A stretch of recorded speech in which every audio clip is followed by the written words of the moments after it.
অঙ্কের অঙ্কের নাম কি বলো?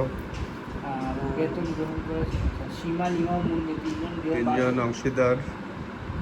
এখানে তাদের ব্যবসা শুরু করবে। মূলধন বলা আছে। মুন্নি কারবারে 5,000 টাকার আসবাবপত্র সরবরাহ করে। আসবাবপত্র সরবরাহ করা মানে কি? অতিরিক্ত স্যাক্রিফাইস করলো না, তার মানে এটা হবে অতিরিক্ত মূলধন। এটা খেয়াল রাখো, অতিরিক্ত কোনো কিছু স্যাক্রিফাইস করলে হয় অতিরিক্ত মূলধন। মূলধন অনুপাতে তাদের লাভ বন্টন করে নিতে সম্মত হয়। এখানে মূলধন অনুপাতটা কি দাঁড়াবে? 90,000, 70,000 আর 35,000 আছে না? এটাকে ছোট করে নিলে কি হবে? কেউ যদি মনে করো এই টাকাগুলো দিয়েই ভাগ করে, তাও হবে 9, 7, 3.5 9 অনুপাত 7 অনুপাত 3.5। ধরো 3.5-এ না গিয়ে তুমি যদি 1,000 দিয়ে ভাগ করো, তাহলে 90, 70 আর 35। এরপরে 5 দিয়ে ভাগ করো, 18, 14, 7। 18, 14, 7 এই অনুপাতে ভাগ হবে। তার মানে মুনাফা বন্টনের সময় 18 আর 14-তে কত হয়? 18, 14, 32 আর 7-এ 39। 39 দিয়ে ভাগ করবা, আর 18 দিয়ে গুণ করলে সীমা প্রথম জনের লাভের অংশ আসবে। মূলধন অনুপাতে বন্টন করে। মুন্নি কারবার থেকে প্রতি মাসে 15 টাকা বেতন গ্রহণ করেছে, তাহলে 12 মাসে কত হয়? 18। এই যে বেতন গ্রহণ করেছে বলা আছে, তাহলে বেতন কি আসে নিতে পারবে? এই জন্য খেয়াল রাখো যে মূলধন হিসাবে যাবে না, বেতন গ্রহণ করেছে বলছে না। এই জন্য যেহেতু অলরেডি বেতনের টাকা নিয়ে ফেলছে, এই জন্য মূলধন হিসাবে এটা যাবে না, এটা খেয়াল রাখো। মাঝে মাঝে সময় লিমা 8,000 টাকা ঋণ প্রদান করে।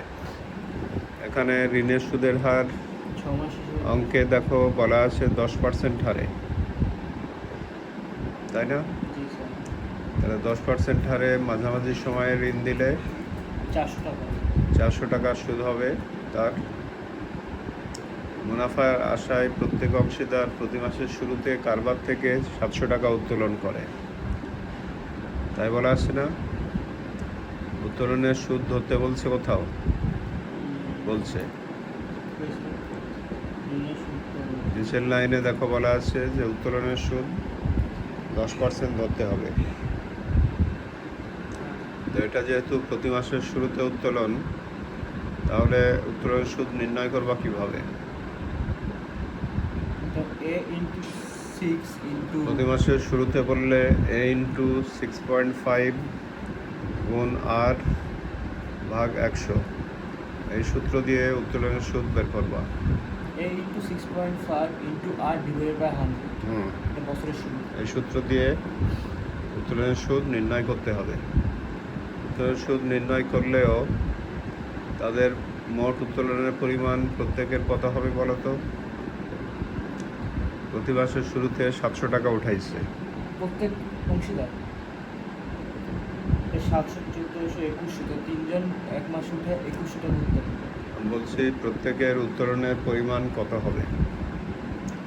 প্রতি মাসে উঠাইছে 700, তাহলে 12 মাসে 8,400 টাকা করে প্রতি মাসের প্রত্যেক বছরের উত্তোলন হবে তাদের 8,400 টাকা করে। এই উত্তোলন কোথায় লিখতে হয়?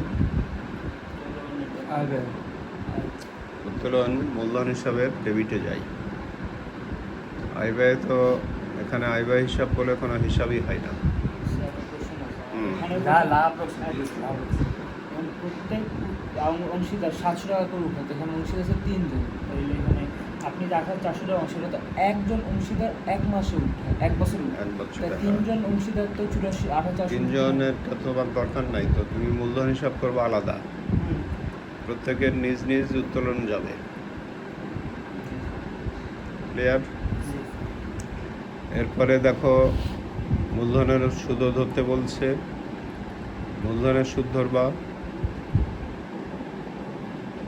আর এখানে যে ল্যাঙ্গুয়েজে যে আসপত্র সরবরাহ করেন বলছে না, এই ল্যাঙ্গুয়েজে বোঝাচ্ছে যে বছরের শুরুতেই তিনি আসপত্র নিয়ে আসেন। স্যার এখানে তাহলে অতিরিক্ত মূলধনেরও সুদ হবে কত দিনের?